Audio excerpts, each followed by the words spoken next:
सो hi friend, good evening. कैसे हैं आप लोग? सॉरी थोड़ा वीडियो लेट हो गया आज का, बट चलिए कोई बात नहीं। आज भी हम स्नैप के सवाल करेंगे, तो these questions are very good for the practice. तो कल भी स्नैप पे करे थे, आज भी लगभग 8 सवाल है। ठीक है।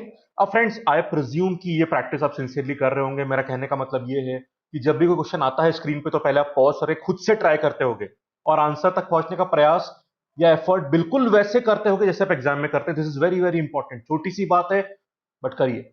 अगर आप बिना ट्राई करे मेरा सोल्यूशन देखोगे तो ट्रस्ट में नहीं होगा फायदा यार। क्योंकि एग्जाम में आप अकेले रहोगे, आपको खुद से आंसर निकालना है। No teacher, nobody can help you. तो प्लीज खुद से आंसर निकाल। चाहे समय ज्यादा लग रहा है, कोई बात नहीं। ये छोटा सा इंटरवेंशन कर लो, चाहे किताब से सवाल कर रहे हो, मॉक्स में कर रहे हो या यहां पे कर रहे हो। ये प्लीज करो, स्ट्रगल करो। बहुत बड़ा फर्क दिखेगा आपको, इट्स माई प्रॉमिस। ठीक है, चलिए शुरू करते हैं। मेरा प्रोफाइल तो जानते ही हैं, आपकी एजुकेशन एक्सपीरियंस पूरा, दोबारा बताने की जरूरत नहीं है। ठीक है। आज हम स्नैप 2014 और 13 कुछ सवाल निपटाएंगे। पहला सवाल देखिएगा, आप पॉज करोगे और ट्राई करोगे, मैं आगे बढ़ रहा हूँ। ठीक है। 1 liter of water is evaporated from a 6 liter of a solution containing 5% salt.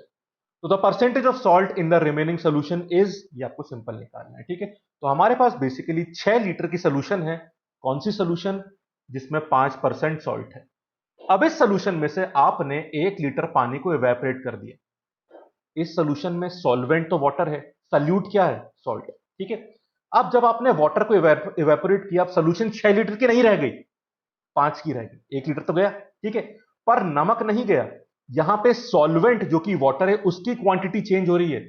Solvent की एब्सोल्यूट, मतलब सॉल्ट जो है, सॉल्वेंट हमारा सॉल्ट है, उस नमक की एब्सोल्यूट क्वांटिटी चेंज नहीं होगी। नमक इवेपोरेट नहीं होता है। उसका परसेंटेज अब बढ़ जाएगा, क्योंकि वो तो सेम रहा, पानी कम हो गया। ठीक है। तो परसेंटेज बढ़ जाएगा उसका, एब्सोल्यूट जो क्वांटिटी वो चेंज नहीं होगी, क्योंकि नमक इवेपोरेट नहीं होता, पानी होता है। ठीक है। चलो सॉल्व करते हैं। तो पहले में नमक कितना है इनिशियली? It's a 5% solution. तो 5% किसका? जितनी सोल्यूशन है आपके पास, 6 है ना, 6 लीटर। कहां गया? हाँ, 6 लीटर। 6। सेकेंड केस में क्या हो रहा है? 1 लीटर गया, तो अब सोल्यूशन सिर्फ 5 लीटर की बची है। अब इसमें क्या है? परसेंटेज ऑफ सॉल्ट, यही तो निकालना है आपको। x% मान लेते हैं, तो x/100 हो गया।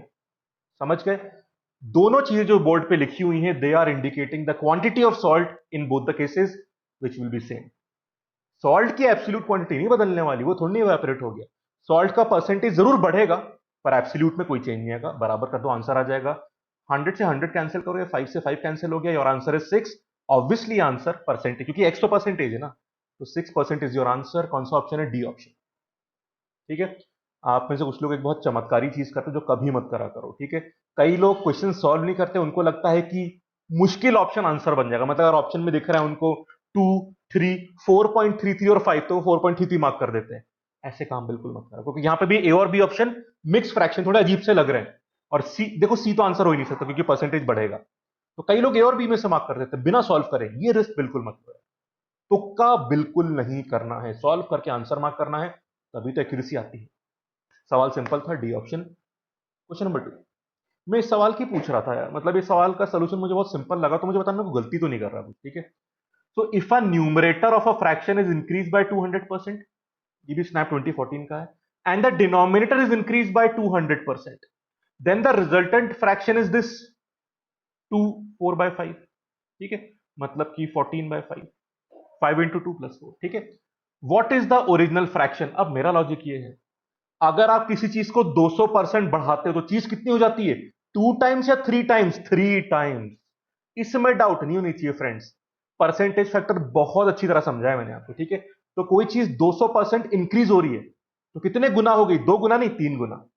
ओरिजिनल भी तो ऐड होगा। समझ गए? डिनोमिनेटर भी 3 गुना हुआ है। जब दोनों चीजें 3 टाइम्स और 3 टाइम्स हुई है, तो 3 और 3 तो कैंसिल हो जाएगा ना। तो नया और ओरिजिनल फ्रैक्शन तो बराबर हो जाएगा। तो आंसर यही होना चाहिए मेरे हिसाब से। इसलिए D option is the answer. Official answer भी डी है। तो आंसर मैच कर रहा है, पर नन ऑफ दीज में हमें नहीं पता ना कि एक्चुअल आंसर क्या है। तो मेरा तो लॉजिक है कि डी तो मेरा भी आंसर आ रहा है। पर मेरा लॉजिक है कि दोनों फ्रैक्शन सेम हो जाएंगे, क्योंकि ऊपर भी 3 गुना, नीचे भी 3 गुना, कैंसिल हो गया। तो मेरा आंसर 14/5 है। तो आंसर तो ऑब्वियसली मैच करना है, क्योंकि नन ऑफ दिस में तो बहुत कुछ और आ सकता है। Am I going right? एक बार बताना। वैसे तो मुझे कुछ इसमें ट्रिक दिखाई नहीं दे रहा है, बट कुछ ज्यादा सिंपल हो गया, इसलिए मुझे लग रहा था कि सब सही है। नहीं बताना कुछ और इसमें अगर मैंने फ्लॉ कर दी, वैसे मुझे लगता नहीं करी है। बट देख लीजिएगा। क्वेश्चन नंबर थर्ड, स्नैप 2013 में, स्नैप 2013 में तो बिल्कुल तबाही मच गई थी। 6 सवाल आए थे परसेंटेज के। ऑब्वियसली इस सवाल में जो आप देख रहे हैं थोड़ा रेशियो का पार्ट तो है यार। अब रेशियो परसेंटेज तो भाई भाई है ना, चलता रहता है, मतलब दोनों साथ में घूमते रहते हैं इस तरह से। पर 6 सवाल है और वही 6 सवाल करने हैं हमको। सवाल देख लीजिए, आप पहले ट्राई करोगे फिर आगे बढ़ोगे, मैं आगे बढ़ रहा हूं, ठीक है। Kajal spend 55% of her income on grocery, clothes and education. तो एक काम करते हैं, मंथली इनकम निकालनी है ना, मंथली इनकम को एक्स मान लेते हैं। उसका 55% स्पेंड हो रहा है इन तीन चीजों पर। किस रेशियो में? 4:2:5।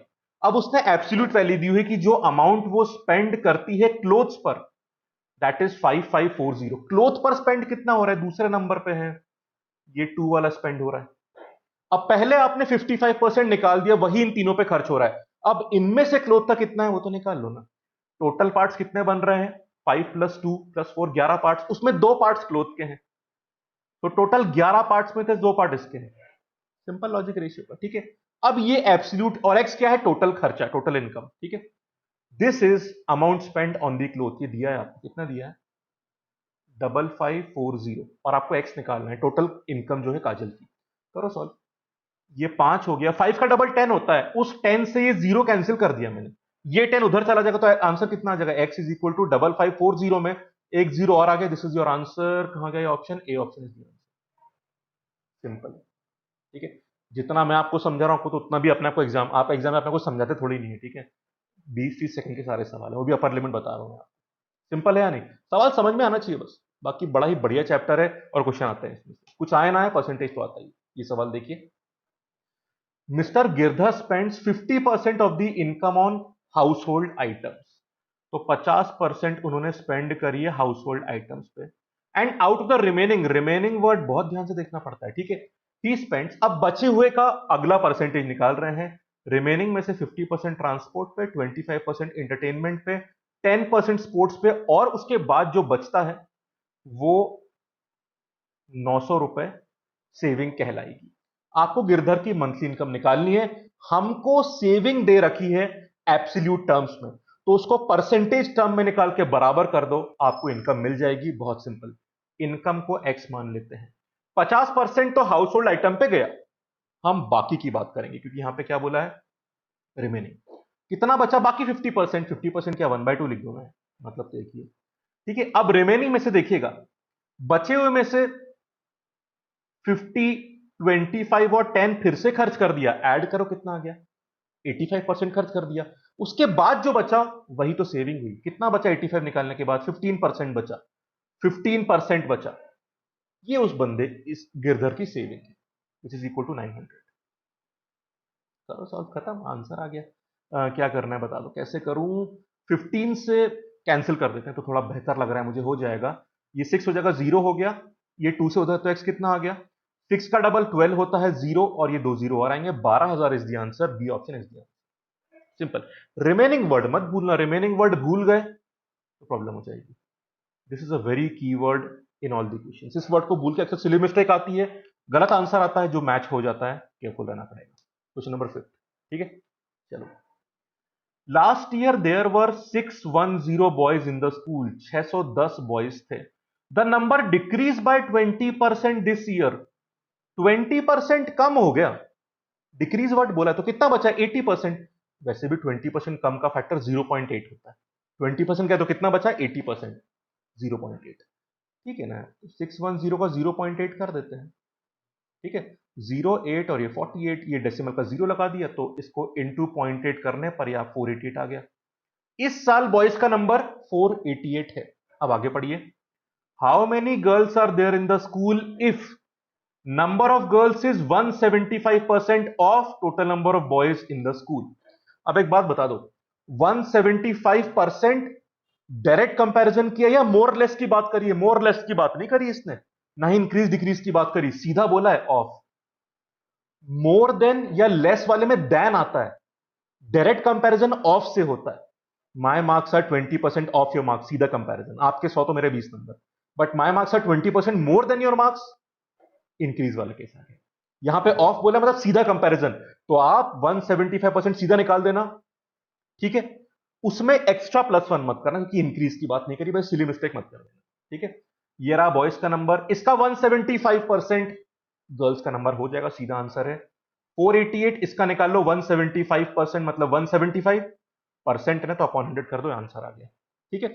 बेसिकली आपको 1.75 से समझना बात को, सीधा कंपैरिजन है इसलिए 1.75 बोला, या 175/100। अगर मोर होता तो 2.75 करते, जो यहां पे नहीं होगा, यहां पर ये होगा। निकाल लो आंसर। 25 से करते हैं, 25 से 7 आ गया, 25 से 4 आ गया, 4 से कैंसिल कर दो, दिस इज 122। 122 इंटू 7 करते हैं, आपका आंसर आ जाएगा 7 का डबल 14, फिर 14, ये 5 आ गया और ये 8 आ गया। 854 कहां लिखा हुआ है? A option is the answer, A option is the answer, simple, ठीक है। चलिए एक सवाल स्नैप 2013 में और है, जिससे हम लोग कहानी खत्म करेंगे। इट वाज ग्रुप क्वेश्चन, मतलब जैसे डीआई में आते हैं ना, एलआरडीआई में, एलआरडीआई मान सकते हो आप, जिसमें एक इंफॉर्मेशन अभी बोर्ड पे लिखी हुई है, इससे जुड़े हुए 3 सवाल है, 1 2 3, यही 3 सवाल करने हैं।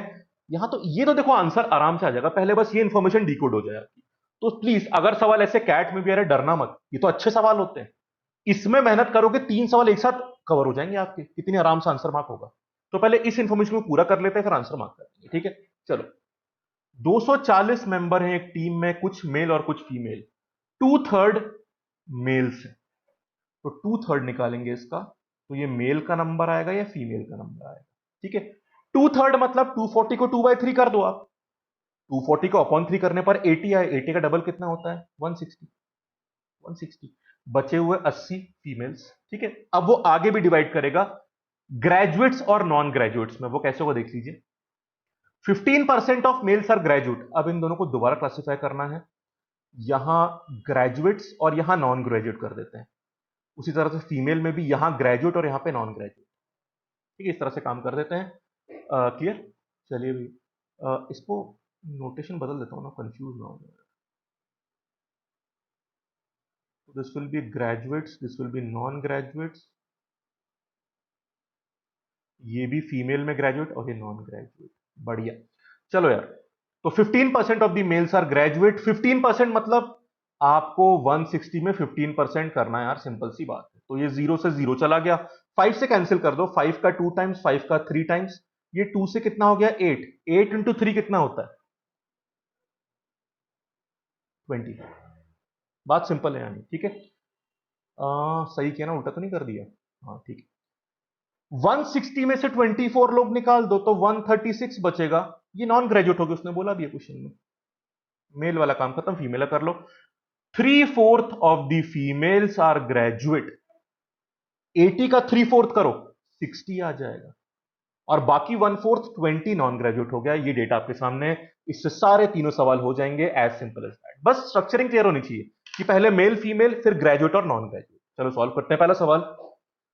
What is the difference between the number of females who are non-graduate and males who are graduate? मतलब फीमेल नॉन ग्रेजुएट और मेल ग्रेजुएट, मेल ग्रेजुएट ये रहे, फीमेल नॉन ग्रेजुएट ये रहा। What is 24 minus 20? 4 यार, सीधा आंसर। अब तो आंसर कुछ सेकंड में आएंगे आपको, क्योंकि आपने मेन मेहनत तो कर ली है यहाँ पे। अब तो बस देखो पूछा क्या, फिर तो और कुछ बचा नहीं इसमें। क्वेश्चन नंबर 7, सम निकालना है किसका? फीमेल ग्रेजुएट्स और मेल नॉन ग्रेजुएट्स का सम। ये रही फीमेल ग्रेजुएट, ये रहे मेल नॉन ग्रेजुएट, ऐड कर दो, 196 दिख रहा है मुझे यहां पे। D option is the answer, 196। 5-5 second के आंसर है। तो आखिरी क्वेश्चन आज का, रेशियो बिटवीन किसका?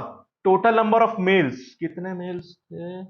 160, 160 ऊपर आ जाएगा, पूरे मेल्स का नंबर लिया, उसमें क्लासिफाई नहीं किया अभी, ठीक है। And the number of females who are non graduate, total number of female नहीं लिया, नॉन ग्रेजुएट फीमेल्स कितनी है? 20 नॉन ग्रेजुएट फीमेल्स, तो नीचे 20 आ जाएगा। बता दो भैया आंसर क्या है यार? 8:1, बी ऑप्शन। इससे सिंपल कुछ हो सकता है क्या? एक ही फ्लो में तीनों सवाल हो गए आपके। तो ये था स्नैप की कहानी, सवाल काफी आ रहे हैं, इजी आ रहे हैं, बट अगर आप क्लियर है, कंफ्यूज होने के लिए काफी कंफ्यूजन भी इसमें होता है, पर देख रहे हो आप, सिंपलिस्टिक अप्रोच रखेंगे, अंडरस्टैंडिंग, तो क्वेश्चन आराम से हो जाएंगे। तो आई होप आपने भी ट्राई करेंगे, कॉन्फिडेंस बढ़ रहा होगा अब तो, क्यों? सही है, जैट के सारे सवाल कर लिए, स्नैप वाले भी करें, और भी करेंगे आगे, और भी एग्जाम करूंगा, मतलब जितने भी सवाल मैं ला सकता हूं के लिए लाऊंगा। प्रैक्टिस इतनी बढ़िया हो जाए हर तरह के पैटर्न में कि आप कंफ्यूज ना हो। समझ गए? तो वीडियो यहीं तक रखते हैं, वीडियो लाइक कर देना और फीडबैक देना यार, मतलब बात समझ में आ रही है या नहीं आ रही, मतलब कुछ चेंज करने की जरूरत है, आप बात समझ में आ रही, यूजफुल लग रही है या नहीं, फीडबैक देना, ठीक है? कैसा लग रहा है? कुछ भी डाउट हो तो प्लीज कमेंट में पूछ लेना, मैं उसे क्लियर करूंगा। और वीडियो लाइक कर देना, कमेंट कर देना, फीडबैक दे देना, और चैनल सब्सक्राइब नहीं किया तो चैनल सब्सक्राइब कर देना, उसके बगल में बेल का निशान है वो भी दबा दीजिएगा, ठीक है? Thank you, have a nice day.